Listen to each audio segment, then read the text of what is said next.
Ma'am, I talked to two people, one from Mindanao and one from Luzon.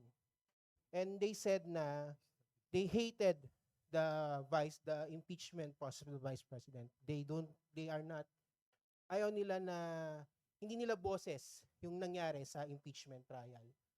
Uh, Filipinos, some of the Filipinos that voted for you don't agree with what's happening with the impeachment trial.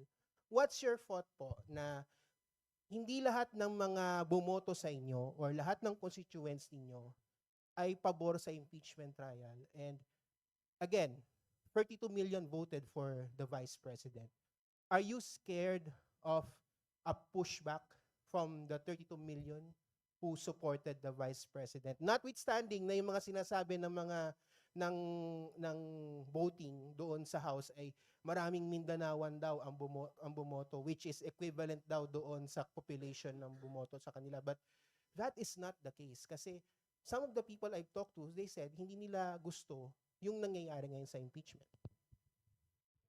Alam mo kasi what you should remember, this is a constitutional duty. By duty, this is not our choice. This is obligatory on our part to push for this proceeding, no? This is not a question of gusto ba namin o ayaw namin. No. This is a duty and therefore we have no choice but to push forward.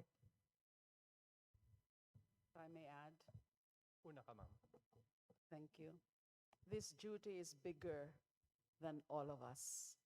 This duty is enshrined and mandated by no less than the Constitution and actually imposed by the Filipino people.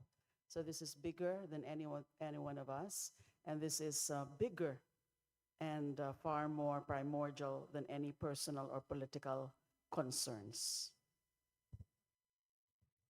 Kung may taga Iloilo na hindi pabor sa impeachment at hindi pabor na naging prosecutor ako sa impeachment na ito, paglilingkuran ko pa rin sila habang congressman nila ako.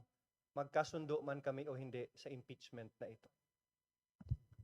Next question na lang po. Kasi right now po, so far po yung mga observations po ng ilan sa ating mga kababayan sa social media is kayo daw po or most of the congressmen who received or who voted for the impeachment ay naka-receive daw po ng maleta, ng pera, or naka-receive daw po ng 20 million or any amount for notwithstanding.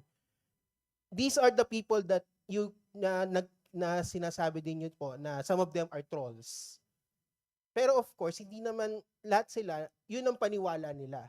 Yun ang paniniwala nila. How can you combat yung ganitong paniniwala na hindi nyo sinisiraan yung kanilang political or political thinking na hindi kami nagkakatanggap ng ganitong pera, pero hindi kami nakatanggap ng ganitong pera. We did this because we believe in the case. Una sa lahat, tingin ko hindi na dapat i-dignify yung question kasi it's basically an accusation without basis. Di ba, Red? So, kung may maleta, nasan yung maleta? Kung mayroong 20 million, nasan yung 20 million?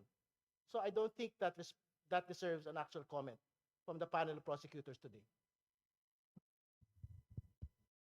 And my last question na lang po.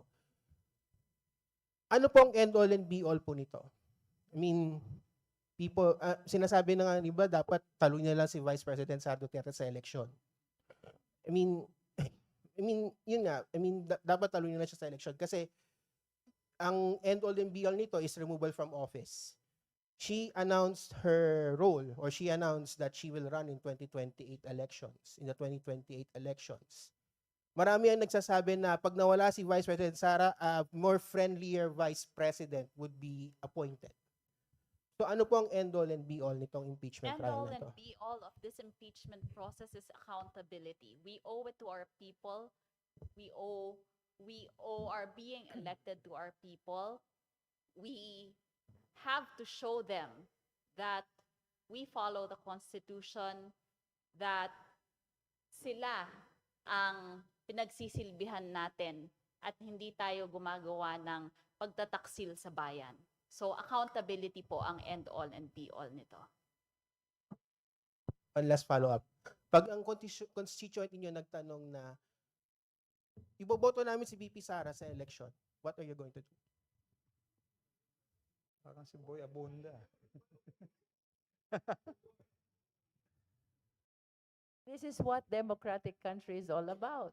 We're free to choose our leaders.